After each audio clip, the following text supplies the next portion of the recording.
조갑제TV 시청자 여러분 안녕하십니까. 2023년 12월 27일입니다. 오늘 있었던 이준석 전 국민의힘 대표 탈당 및 신당 선언을 녹화를 해 와가지고 지금 편집 중에 있습니다. 그 전에 연설문 전문 중에서 인상적인 부분을 제가 먼저 소개를 해 드리겠습니다. 이 부분입니다. 미래를 이야기하자는 내용입니다. 저는 오늘 국민의힘을 탈당합니다. 동시에 국민의힘에 제가 가지고 있던 모든 정치적 자산을 포기합니다. 과거의 영광과 유산에 미련을 둔 사람은 선명한 미래를 그릴 수 없습니다. 존경한 시민 여러분, 이제 대한민국의 공용어는 미래가 되어야 합니다.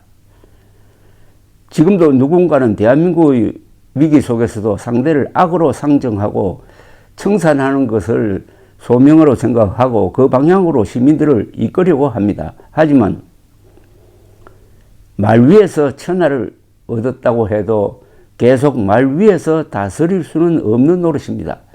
대통령 선거가 끝난 지 2년이 다 되어 가는데도 왜 적장을 쓰러뜨리기 위한 극한 대립, 칼잡이의 아집이 우리 모두의 언어가 되어야 합니까?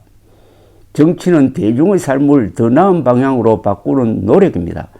이제 시민 여러분께서 상대를 쓰러뜨리기 위한 검투사의 검수를 즐기려 콜로세움으로 가는 발길을 멈춰 주십시오. 시민 여러분께서 수고롭지만 아고라 광장입니다. 아고라에 오셔서 공동체의 위기를 논의하는 책임 있는 정치인들에게 성원을 보내주십시오. 우리 이제 다 같이 자세를 고쳐 앉았으면 좋겠습니다. 진영 논리에 휩싸여 우리 팀에 발생한 문제는 좋은 게 좋은 거지 하고 넘어가는 모습에 정작 미래를 고민해야 할 젊은 세대는 정치를 내로남불의 장으로 보며 외면하게 되었습니다.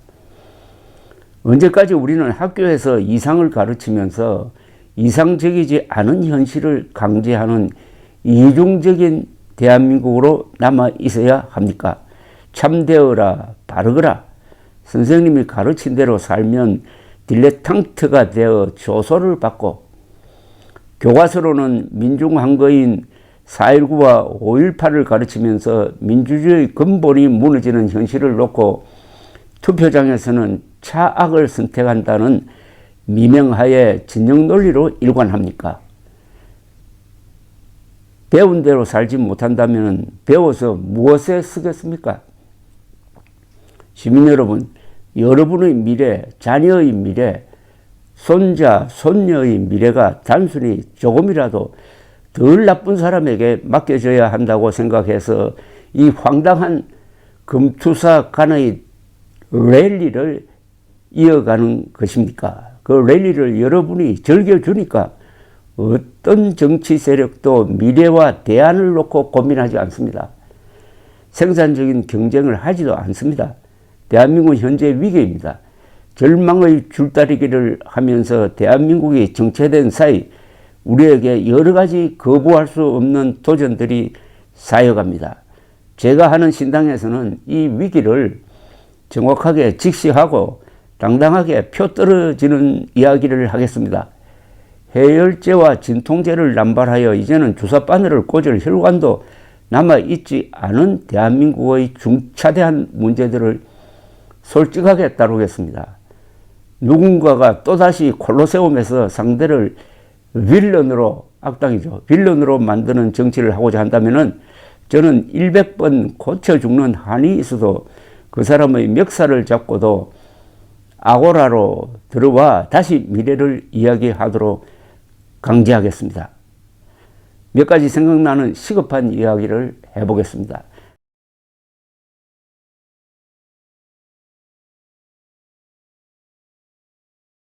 한쪽에서는 이공계 인재를 육성하겠다고 하면서 반도체 웨이프와 포토 마스크를 흔들며 다른 한쪽에서는 의대 정원을 3배 가까이 늘리는 것을 검토한다면 최상위급 이공계 인재들은 연구개발에 뛰어들어가야 한다는 이야기입니까? 아니면 의대생이 되어야 한다는 이야기입니까?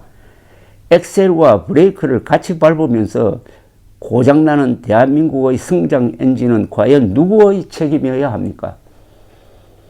지방대학을 중심으로 등록 인원의 절반이 이름만 올려놓은 가짜 대학생인 학교가 늘어가고 있는데 시민의 세금을 대학 등록금 지원에 무조건 더 투입하겠다는 것이 교육계획입니까? 사학재단과 교원들의 표만 두렵고 시민의 혈세가 낭비되는 것은 보이지 않는 것입니까? 저출산의 여파로 전방을 지킬 병사가 부족하다면 적극적인 감군 계획을 제시하는 것이 책임 있는 정치의 모습일 것입니다. 감군 계획이 문재인 정부에서 나왔던 이야기라고 해서 논의조차 하지 않는다면 아집입니다. 상대에 대한 극한 부정에서 나온 대안이 120kg이 넘는 고도 비만자까지 군복을 입혀서 휴전선에 세워놓자는 생각이라면 그것이 무책임한 정치의 민낯입니다. 킬러 문항을 없앤다고 하면서 자라나는 학생들에게 미적분과 기하마저 수능시험 범위에서 제한한다고 한다면 학생들은 줄어든 평가 범위 속에서 소위 매력적인 오답을 통해 변별력을 갖춰야 하는 것입니까? 벡터와 미적분을 고등학교에서 제대로 배우고 평가받지 못한 학생들은 해외의 이공계 인재들과 어떻게 경쟁해야 하는 것입니까? 이제 누군가가 국민연금의 문제를 다룬다고 하면 또 결론은 뻔하게 더 내고 덜 받고 늦게 받는 방향으로 날 것이라고 다들 예측합니다.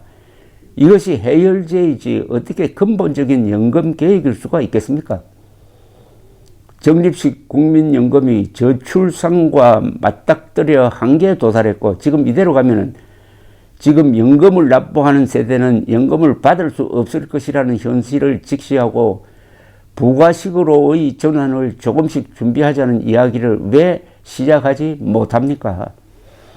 대한민국의 대통령 이하 대부분의 정치인들은 위에 열거한 문제들을 해결할 수가 없습니다. 왜냐하면 정작 권력을 가진 그들은 앞으로 길어야 10년 이상 정치를 하지 않을 것이기 때문입니다. 내 임기 중에만, 내 정치 인생 중에만 터지지 않도록 관리하겠다는 그들의 정치가 어떻게 미래지향적 정치일 수가 있습니까? 무책임한 현재의 위정자들과 다르게 저는 제가 지금 하는 주장과 선택에 대해서 30년 뒤에도 살아서 평가를 받을 확률이 높습니다. 누가 내는 대안과 제안이 더 진실하고 절박하겠습니까?